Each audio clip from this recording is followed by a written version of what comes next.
Welcome to the Easy Tech channel, and we will talk a bit about the news today.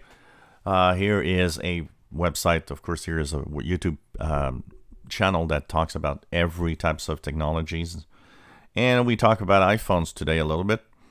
So, of course, with what is happening around the world and China, that really went into a lockdown, and production was kind of going a little sluggish, if at all.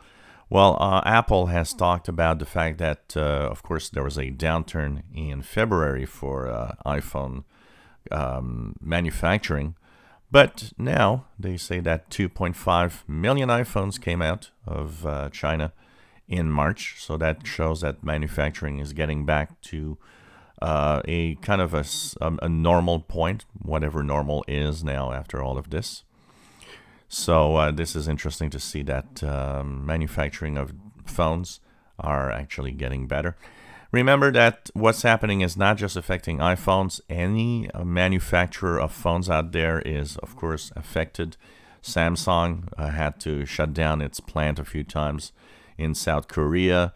So there's a lot of that happening if you are in the market for a new phone.